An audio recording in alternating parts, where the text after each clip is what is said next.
Main difference between ecology and ecosystem. Ecology पारिस्थितिकी, ecosystem पारिस्थितिकी तंत्र। तो इकोलॉजी में हम कॉमन और जनरल बात करते हैं, जबकि इस इकोलॉजी को समझने के लिए, इसकी स्टडी करने के लिए हमें इकोसिस्टम की किसी पर्टिकुलर एरिया की स्टडी करनी पड़ती है। ऑर्गेनिज्म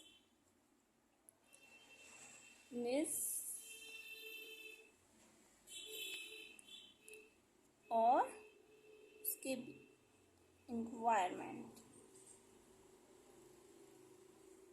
तो इनके बीच के रिलेशन का अध्ययन हम इकोलॉजी में करते हैं। अब इस रिलेशन की स्टडी करने के लिए हमें किसी पर्टिकुलर एरिया यानी किसी इकोसिस्टम की स्टडी करनी पड़ती है। किसी एरिया में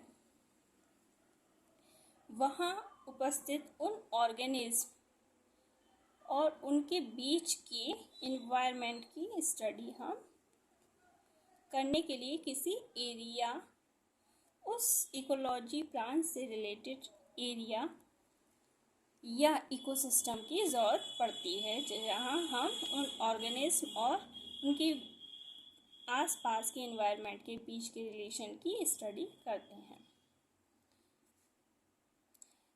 तो पहले डेफिनेशन पढ़ते हैं। The broad study of the relationship between organism and the surrounding environment.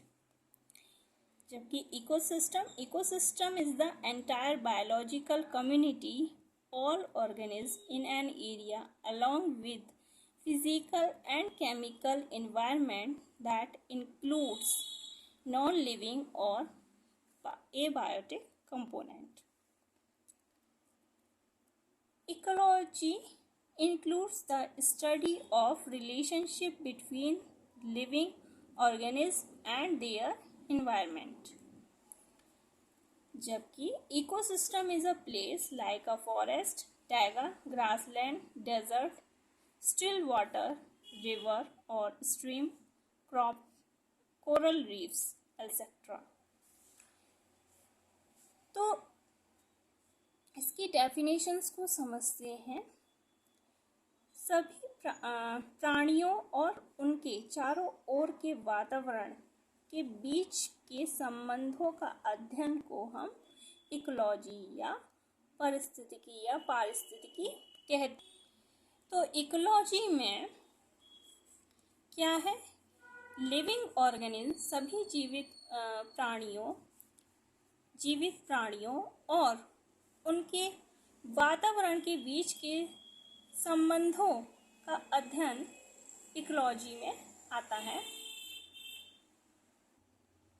जिसका अध्ययन करने के लिए हमें किसी एक पर्टिकुलर एरिया या किसी इकोसिस्टम की ज़रूरत पड़ती है। So ecosystem is a place like a forest, taiga, grassland, desert, still water, river और स्ट्रीम, कोरल रीफ्स। तो इकोसिस्टम एक जगह है, मतलब हर जगह का अपना एक इकोसिस्टम होता है, जहाँ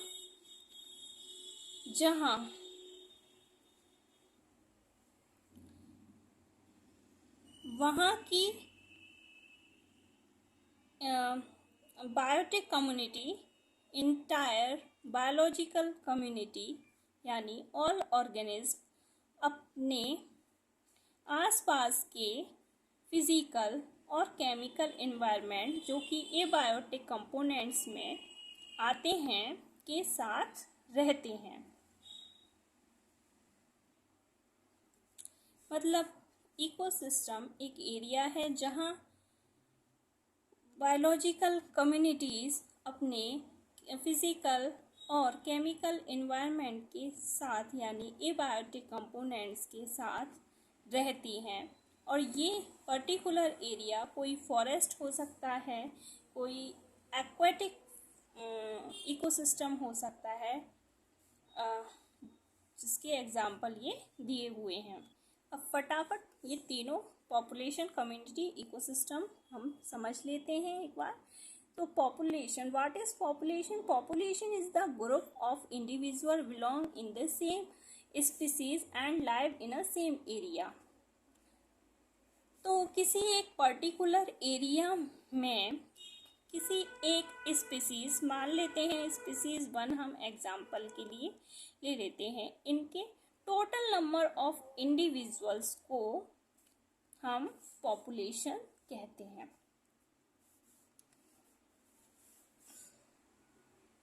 population is the smallest unit of evolution. तो उत्विकास की सबसे छोटी इकाई क्या है? पॉपुलेशन है। जैसे एग्जाम्पल के लिए हम बोल सकते हैं कि टाइगर पॉपुलेशन इन इंडिया। तो किसी एक स्पीसीज की किसी एक पर्टिकुलर एरिया में उसके number of total number of individuals की यानी पॉपुलेशन की हम बात कर रहे हैं। अगर हम खुद का एग्जांपल लें तो human population in Uttar Pradesh, human population in Uttarakhand, human population in India, human population in world, इस तरह से।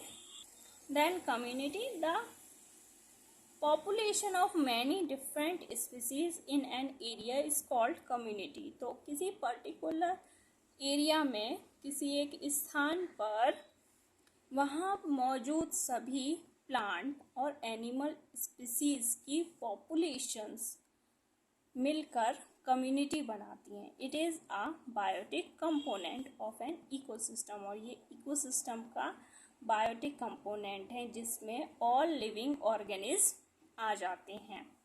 An ecosystem, the community of organism that live in a particular area along with their non-living surroundings। तो ecosystem वो particular area, कोई एक स्थान है जहाँ वहाँ की कम्युनिटीज़ यानी ऑल लिविंग ऑर्गेनिज्म अपने एबायोटिक या नॉन लिविंग कंपोनेंट्स के साथ रहते हैं। तो कंपोनेंट्स ऑफ इकोसिस्टम दो कंपोनेंट से मिलकर बना है। बायोटिक कंपोनेंट्स जिसे हम बायोटिक फैक्टर्स भी बोलते हैं, लिविंग कंपोनेंट्स भी बोलते हैं। एबायोटिक फैक्टर, एबायोटिक कंपोनेंट्स जिसको हम नॉन लिविंग कंपोनेंट्स भी बोलते हैं। लिविंग कंपोनेंट्स में हमारी कम्युनिटीज आ गई जिसमें ऑल लिविंग ऑर्गेनिज्म या बोल सकते हैं all plant and animal species, micro organism सब लिविंग कंपोनेंट्स में आ जाते हैं। नॉन लिविंग कंपोनेंट्स में climatic factor, edaphic factor, topographic factor ये सब आ जाते हैं।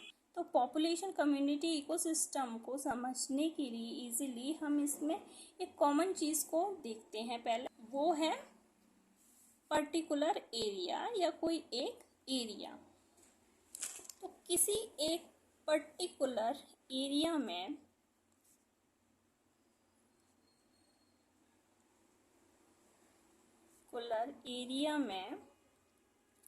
जब हम किसी एक स्पीसीज किसी एक पर्टिकुलर स्पीसीज, मान लें टाइगर की हम बात कर रहे हैं, उसके total number of organism, total number of individuals की हम बात करते हैं तो हम किसकी बात कर रहे हैं? मतलब पॉपुलेशंस की। जब इस पर्टिकुलर एरिया में मौजूद सभी plant and animal species, all plant and animal species की हम बात कर रहे हैं, तो ये और माइक्रो ऑर्गेनिज्म,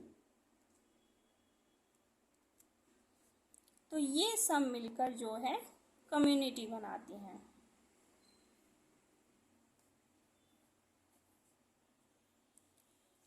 और किसी पर्टिकुलर एरिया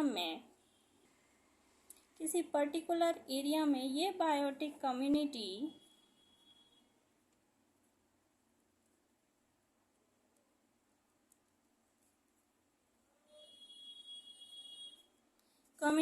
अपने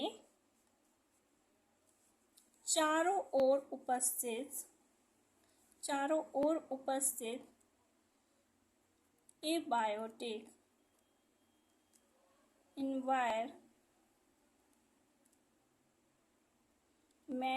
के साथ रहती हैं। तो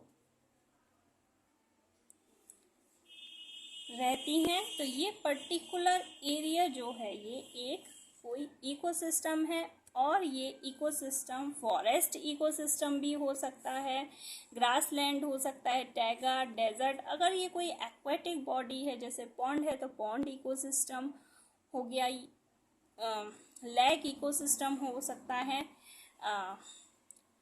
रिवर इकोसिस्टम हो सकता है। और अगर ये मैन मेड या मैनेज्ड या आर्टिफिशियल इकोसिस्टम है, इकोसिस्टम भी हो सकता है, जैसे एग्रीकल्चर और cropland ecosystem, aquarium ecosystem.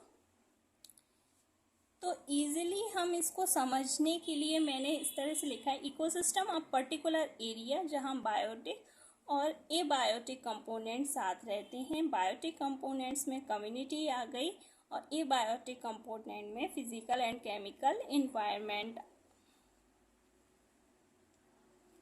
Environment आ गया। तो बायोटिक एंड एबायोटिक इंटरेक्शंस।